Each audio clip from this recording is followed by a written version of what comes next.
You're listening to Seattle Real Estate Podcast. How law enforcement is trying to stop mob retail thefts. What is a mob retail theft? That is where you've got about a dozen cars outside of a store.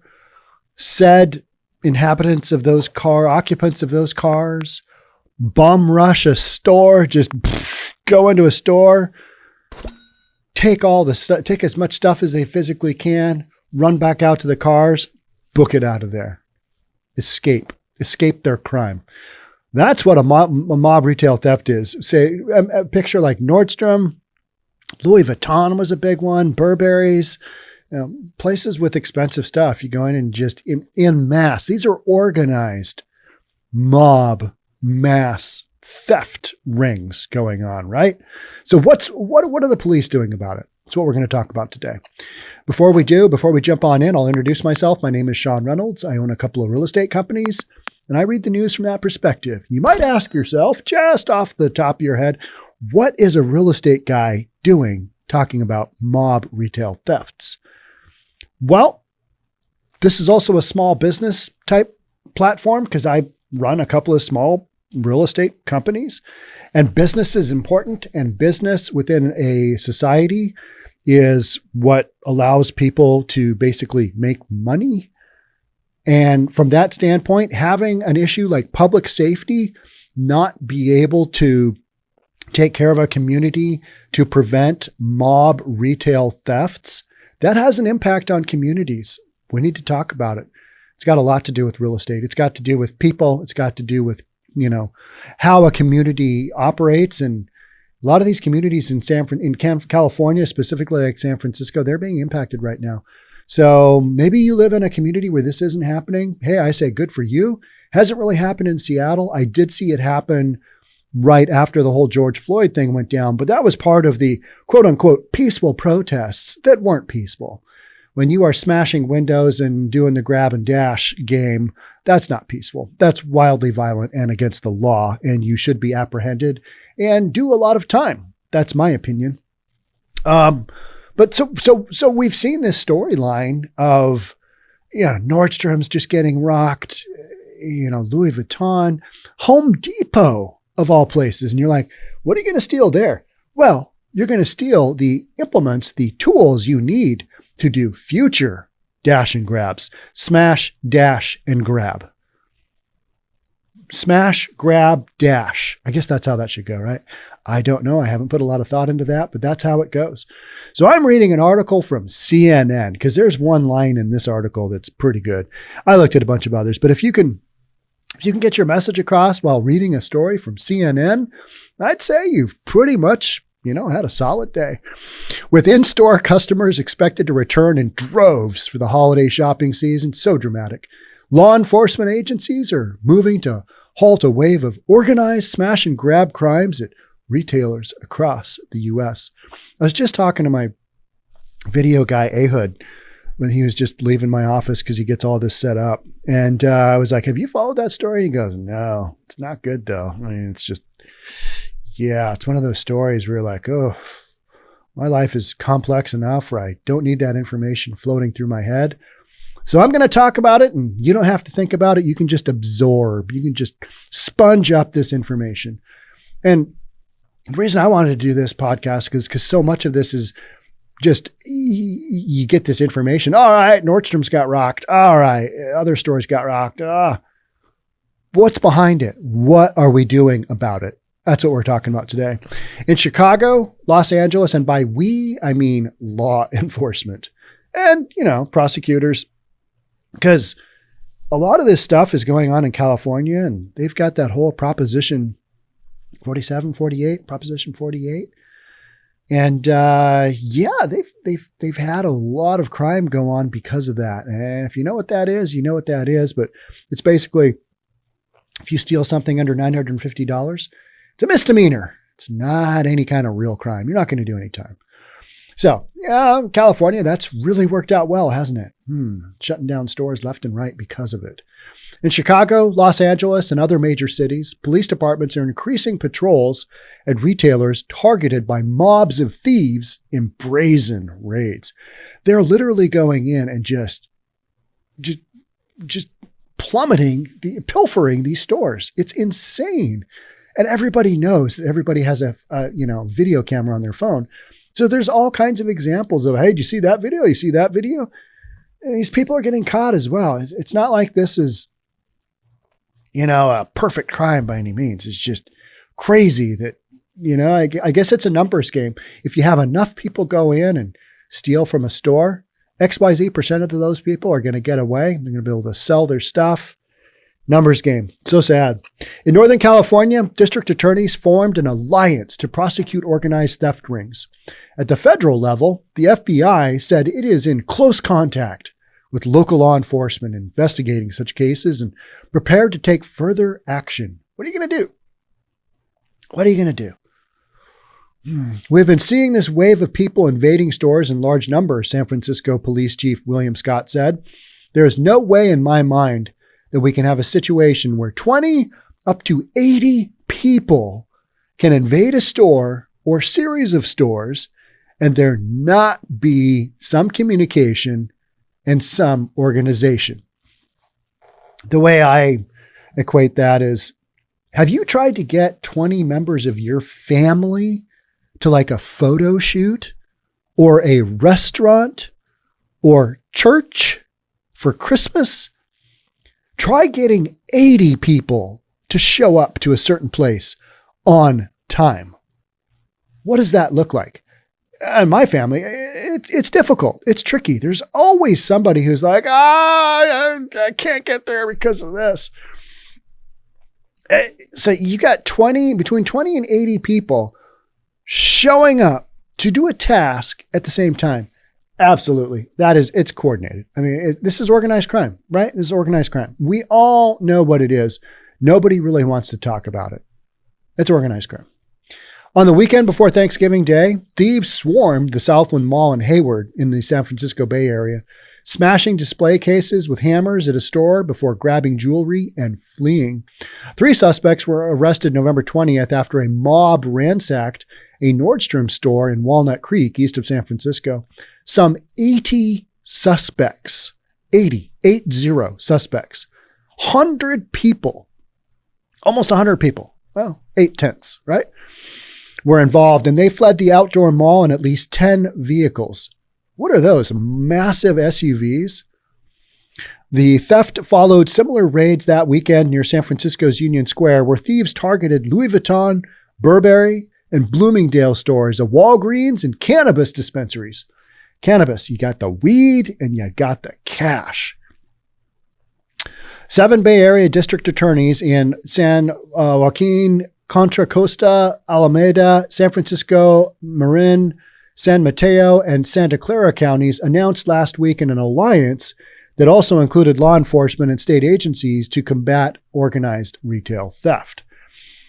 Have we ever seen like this massive grab, dash, and go? Have we ever seen this on this scale? I don't think so. I don't recall ever. Maybe I didn't pay attention. Maybe at some point in time, this has been a thing. But in all of my years as a middle-aged white dude, I don't remember ever reading about this kind of concerted effort to rob stores. Each office agreed to assign a prosecutor to target the thieves, including fencing rings and people who purchased the stolen goods, according to a joint statement. These are clearly, carefully orchestrated crimes, working together in large groups to create a mob-like mentality, Alameda County District Attorney Nancy O'Malley said in the statement. They are instilling fear in merchants, customers, and the wider community. This is especially appalling at a time when many are out and about during the holiday season. Holiday season or no holiday season, I see a group of 80 people dash into a store where I'm like, can you imagine being in the fitting room? The only time I'm in a fitting room is when I'm outside the fitting room, girlfriend's trying on clothes, and I have to be there to say yay or nay. Not that my opinion really matters, but sometimes you just need that extra opinion. Yeah, it looks fine. Or no, I probably wouldn't get that. Imagine being in that fitting room area. I'm always just outside. So, I can't really go shopping and look at what I want to look at. I got to be close to the fitting room. You got to do that. Imagine being in the fitting room and maybe you stand up because you're sitting on a bench because your legs are tired because you lose all energy the minute you enter a big department store. And so you stand up from the chair you're sitting on, hopefully, maybe a bench, maybe just some carton of something. And you look over all the clothes and you're like, holy crap, 80 people just coming through the store. Yeah, that's scary. You're supposed to be trying on clothes. Somebody's trying on clothes. And you've got the mob coming at you. And they've got their hammers and whatnot from Home Depot. It's scary stuff. I mean, could you imagine being there? Maybe looking at the jewelry section, which is always kind of like in the middle of the store. You're looking at the jewelry section, looking around, and all of a sudden you look over your shoulder and all this activity, all these people running towards you. And you're like, okay, maybe we need to leave the mall at this point in time. That'd be frightening, right? Law enforcement presence increasing at retail locations. Shocking, right? So what are the cops going to do? Governor Gavin Newsom, all right, this should be good, right? Has ordered saturation patrols by the California Highway Patrol near major retail sites in the state during the holiday season in response to the organized thefts. So we're just going to put a bunch of cops in these areas by Chips. Do you remember Chips, the TV show with Eric Estrada? And I forget what the blonde guy's name was. Eric Estrada. He was a good actor. I mean, that was some stellar acting. Rode around. They're just handsome, big smiles, rode around on their cool motorcycles. And they were the California Highway Patrol. Chips. That was a good show. That was solid. Solid time of television, right? 4 men were arrested over the weekend in connection with the theft at a Home Depot in California, where as many as 10 people entered the Lakewood store Friday night and left with a range of tools typically used in smash and grab thefts, including hammers, sledgehammers, and crowbars. And just the whole thing blows my mind, right? I mean, do you guys have any spare hammers, sledgehammers, or crowbars? Nah, we'll just make a stop off at Home Depot and, we'll load up for our next one. Hey, we're gonna risk our freedom to go smash and grab hammers. Well, at Home Depot, you just walk in and take them off the shelf, right? Or off those little metal racks. I'm going to go grab some. I'm going to risk my freedom. I might get locked up, but it's all worth it because then we can adequately go out and do our smash and grab using said hammers, sledgehammers, and crowbars. Wild stuff. It's like, okay. So you can kind of see that the mindset of these thieves is that they are gonna get away with this. That's their mindset. Hey, we go in and out fast enough, quick enough. They're not going to catch us. We're going to book it out of there. And they're always driving cars without plates, right? In Santa Monica, police said the keen observation, skills, and quick thinking of a downtown security guard may have thwarted a smash and grab theft at a Nordstrom store last Friday. Santa Monica Police Chief Ramon Batista said in a Facebook post Monday that the security guard radioed for police assistance after spotting 7 vehicles carrying about 28 people parked in a fire lane outside the store. The people in the vehicles left before police arrived. They get spooked? Maybe. Something happened? They hear a radio scanner, police radio scanner? Maybe. Yeah. Imagine all those cars lined up. You know what you're in for. And it's like one of these smash and grabs is going to go sideways, not, soon if they continue. Somebody's going to end up not on the right end of that equation, right? Oakland Mayor Libby Schaaf. I don't know how to pronounce that. Oakland Mayor Libby, a Democrat, glad to see that pointed out, on Monday blamed cuts in the number of city police officers for the wave of smash and grab thefts, as well as a spike in gun violence. What about just the whole, very progressive attitude towards crime in California? What about that? Yeah. Well, you can't place a lot of emphasis on that. Let's blame lack of police. The reason I wanted to read this article is for this next sentence. And here's this next sentence. Let me be clear. This is Mayor Libby. Let me be clear. Oakland needs more police, she told CNN's Kate Bolduan. All right. So we need more police. Weird. Yeah, that whole defund the police thing, not so much. All of a sudden, we're looking around, our stores are getting rocked, and these emboldened thieves, they know they can do this because they're getting away with it left and right. There aren't enough cops on the streets. I mean, talking about giving bad ideas to thieves here in Seattle, it's almost like, hey, look at what they're doing down there in California. We could do that. I think we could copy that. Nutty, right? So let me be clear. Oakland needs more police. Now, what do you more police or less police? More police. Okay, got it. What about that whole defund the police thing? Where are we on that? Oakland needs more police. Okay. All right. More. Got it. All right. Schaaf said the pandemic interrupted the city's recruitment and training of new officers. She called for greater coordination by law enforcement at all levels to combat retail thefts. Yeah. None of this stuff it's a Band-Aid approach, right? It's a Band-Aid approach. It's just like, all right, are you really getting at the root issue here? No, we're not. You've made crime just easy to do. No consequences. Why wouldn't people do it? Well, they are. And you're going to have to deal with it. We need state and federal resources to interrupt those efforts, she said.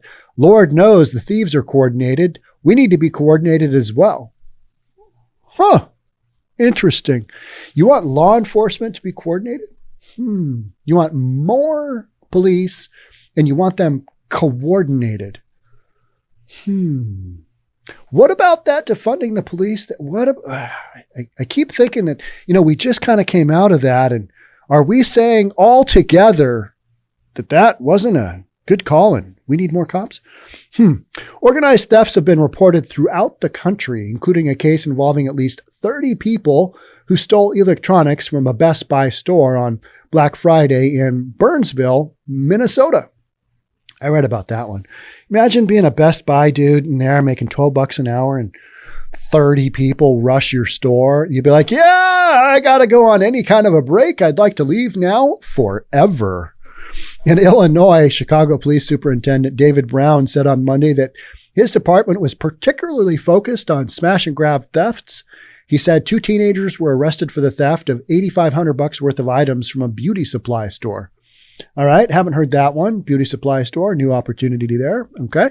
Police Chief of Operations Ethan McDermott said the department had increased patrols in the Central Business District and other locations and tracking stolen cars and vehicles typically used in these types of crimes. The FBI is prepared to take a more active role. Let's see what that looks like. Can you tell my tone towards this is really annoying because we created this situation where people are like, all right, gun violence. Yep.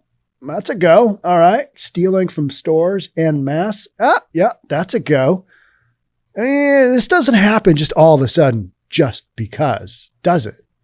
No, we made this situation. And you got a lot of people going, here's what we got to do. FBI prepared to take a more active role. An FBI spokesperson told CNN Monday that federal agents are monitoring the spate of brazen thefts and remain in close contact with local police. Well, I would hope so, but this is all stuff that's on the fly during and after. We don't have that whole prevention thing where, thieves don't feel comfortable doing it. They feel comfortable doing it, and that's what annoys me, is that we created a scenario where, all right, guys, let's give that a rip because odds are you're going to get away with this. And, we understand you're in the business of crime. And right now, business is good. Should information come to our attention that constitutes a federal crime, we are prepared to take a more active role. What does that mean? Don't know. Stephanie Martz, Chief Administration Officer and General Counsel with the National Retail Federation, said smash and grab thefts have gradually increased over the past year and a half, coinciding with the epidemic, right? Starting with drugstores and spreading to department stores and high-end retailers. About 69% of retailers reported a jump in organized retail crime in the past year. That's pretty damn close to 70%. 7 out of 10 stores say, yeah, we've been hit, right? Or it's increasing. Citing factors ranging from the pandemic to changes in sentencing guidelines. What? Changes in sentencing guidelines? You mean the criminals performing said crimes, they know that if they get busted, they get arrested, they're not going to do much in the way of time? They know that? You mean there's a cause and effect when you decriminalize behavior, and maybe even though it's still criminal behavior, there's really no consequences for said criminal's actions? Oh, I'm going to have to think about that for a little bit, right? Is there a cause and effect there? I'm not really sure. I will get back to you on that, though. And this, according to a 2021 retail security survey by the National Retail Federation. Many retailers who participated in the self-reported online survey also said suspects have become more aggressive and violent because they can, because there's no consequences to their actions. The recent group shoplifting incidents come during what experts say is a decades-long decline in overall property crime. Well, yeah. Things go and ebb and flow, don't they? Polls go up, polls go down. Polls go up when you're doing a good job. Polls go down when you're doing a crappy job. That's how that works if you're the president. Just saying, right? The FBI's Uniform Crime Report showed the country's property crime rate at an all-time low in 2020, according to the National Commission for COVID-19 and Criminal Justice. This downward trend has continued into 2021. In its most recent report, the NCCCJ, which surveys crime across 34 major cities, reported a 7% decline in non-residential burglaries between the first quarter of 2020 and 2021. However, San Francisco, where many of the smash and grab thefts have taken place, reported a sharp increase in burglaries in 2020 compared to 2019. It's an outlier in California, where the rate of burglaries has steadily declined over time. And a lot of the burglaries of homes, businesses were boarded up, they were locked up. I know a lot of businesses in Seattle got rocked because everybody knew they were shut down. So any stuff that was left in there was kind of fair game. But a lot of burglaries in people's homes, they were home more because they weren't at the office. Kids weren't in school. Everybody's doing stuff from home. So that left fewer, available opportunities for criminals to come in and, rob from individual homes. Shoplifting data, however, can be flawed. For example, a report by the San Francisco Chronicle showed that the city's 2021 monthly shoplifting reports saw a dramatic spike in September, stemming from one Target store that had recently switched to a new reporting system. Well, we've all seen the videos. We know that shoplifting it's an epidemic, literally in California, in San Francisco. We know that drugstores are being shut down specifically because they're bleeding out thousands, hundreds of thousands of dollars walking out the front door in big bags. Sometimes they're not even walking. Sometimes dudes are riding their bicycle out the door with bags of stolen goods. And, store security, they're not supposed to engage. So you're just like, all right, see ya. Take care. Don't come back. Don't steal from our store. What are you going to do? This is just, we've set up a system that enables people to commit these crimes, and there's not much in the way of retribution.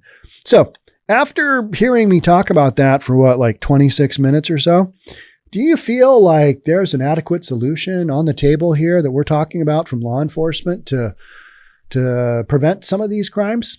No, we're going to be more active. We're going to have more cops. For how long? How long are you going to have cops saturate the shopping districts? Forever? I don't know. It's crazy, right? I mean, I feel like this is one of those, it's, all of a sudden these guys are just into this because it's a crime of opportunity, right? It's the right time. And they'll do it for a while, and then all of a sudden, somebody will get a big sentence, and they'll be like, "Oh, maybe this isn't the greatest idea in the world." Or maybe, a handful of them, or somebody, doesn't make it back out of the store, if you know what I mean. Something really sideways goes on, and then they're like, maybe let's just go back to selling the drugs and the whole prostituting and, all that stuff. Let's go back to business that we know that we can count on. I mean, know your business. It's important. And criminals are no different. They follow patterns as well. And this pattern right now, it's scary. It's scary. Couldn't imagine being, an employee and retail. You're not making huge money. Even if you're like in the suits and you're selling suits on commission at Nordstrom, you're not making huge money. Not enough to where you're like, yeah, you know what? I'll probably risk this job over those guys stealing all that stuff. No, you're just going to be like, hey, take whatever you want. You can take it. Take that suit, take that suit, take that suit. It's yours. Don't come back for alteration, but it's yours. Grab some shoes on your way out. No, it's scary stuff, right? I mean, mobs, 80 people going into a store, bunch of cars lined up outside, and you're like, oh, this isn't good. Those guys are all double parked. What are we going to do here? 911. That's what you do. All right. So law enforcement, they're doing what they can, but let's be honest. This is, you can't defend against every mob of thieves that are out there. They're going to come in and they're far more fleet of foot. And by the time you call 911, by the time they get there, half the time these guys are gone. So it's a crazy storyline, right? There's no great solutions, but police are doing what they can, which is not a ton. I know in the Mission District, I think it was one of the shopping centers there. They basically made it pedestrian only, so you can't have cars lining up outside for the getaway cars. Crazy that's what we're doing. All right, no more cars in this area. Walking space only. We're going to really make these thieves get some exercise on their way out and in. I mean, you laugh about this stuff because that's all you can really do, but it's to be robbed as a retail employee or the store owner or the corporate owner. I mean, shoplifting is one thing. Mass mobs going in, it's a whole nother level, right? That's what we're dealing with right now as 2021 comes to an end. All right. So yeah, recent spate of this dash and grab on a big scale. Yeah, it just kind of tells you where we're at. The whole pandemic, everything else. Craziness going on as this story continues. And you're going to have some more of these go on until something sideways happens. Thanks so much for being part of the Seattle Real Estate Podcast and sticking to the bitter end on this one. I will see you soon. We'll talk again. Until then, stay safe. Bye for now.